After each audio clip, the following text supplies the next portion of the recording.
Mga kalukban, punta po ulit tayo din sa washing machine naman po mga kalukban. So meron din po tayo naging customer na ang sabi nila maingay ang washing machine nila pag umiikot.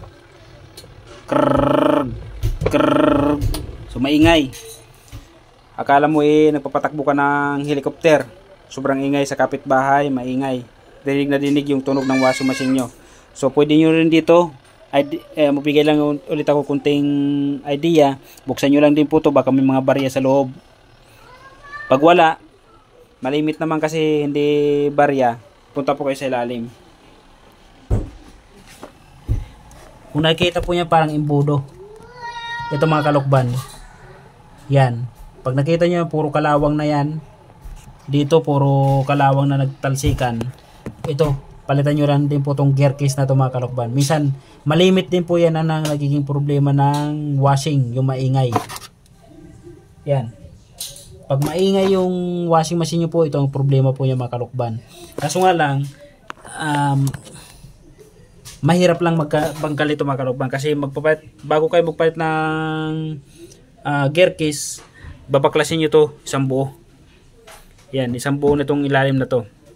Pag nabaklas na po yung mga kalukban, matatanggal nyo na po yung gear case na yan. Meron po yan dyan tornilyo na 4 or 6 sa ilalim po nyan. Tatanggalin nyo lang po mga kalukban. At isa pa, minsan din po mahina ang ayaw din umikot ng washing. Minsan ito nadulas na. Pag may laman na, ayaw niya na umikot. Minsan ito, palitan nyo lang din po ito belt na to. Minsan nadulas na mga kalukban or putol na tong belt na to. Malimit din po yan. Ayaw umikot ng washing, mahina ang washing, so palitan nyo lang din po itong mga kalukban itong belt na to. Malimit din po yan dyan, nasisira itong belt. Pangalawa, mahina din ang ikot, okay naman yung belt, okay naman yung gear case, walang problema. Itong kapasitor, yung kapasitor po yung itim. Yan, napapalitan din po yung kapasitor na yan. Ayan. Ito po yung value ng kapasitor, yung sa washing, ayan, 7 microfarad, yung sa dryer, 3.5 microfarad. Yung UF, yan UF na yan. So kung meron po kayo pang tester nitong kapasitor, tester nyo po. Dapat, hindi siya bababa sa hanggang, 6 na microfarad, pwede pa siya. Pero pag bumaba na siya ng 5, so mahina na, medyo mahina ng takbo ng washing, or 4, or mas bumaba pa sa 4, so palitan nyo na po yung kapasitor ng 7 microfarad po siya mga kalukban. So ang ano naman dito sa washing mga kalukban, itong red at saka blue. Ito naman na purple at gray papuntang sa dryer. So pag magpapalit kayo ng kapasitor, putulin nyo lang po itong dalawa na red at saka blue. Ito. Pag magpalit kayo ng kapasitor mga kalukban, kahit siya magkabaliktad, dalawang wire din po yan, kahit siya magkabaliktad, okay lang po yan. Wala naman polarity po yan. So safety din po siya kahit magkabaliktad po siya mga kalukban. So yun. So sana nakatulong ulit yung video na to mga kalukban. Sa mga bago dyan na mga nagsisimula, sana nakatulong itong video mga kalukban. So yun po, pag mahina ang washing nyo po, maingay yung washing nyo po, gear case, palitan nyo lang yung gear case or may mga barya. Pag mahina naman yung ikot ng washing machine nyo po mga kalukban, check nyo po itong belt na to, baka maluwag or baka malapit na maputol. Pag okay naman po siya mga kalukban, itong kapasitor, check nyo rin po itong mga kapasitor mga kalukban. Ayan, so isang kapasitor lang po siya, kasama per 4 ang wire, kasi yung isang wire, dalawang wire papuntang dryer, yung isa naman papuntang washing.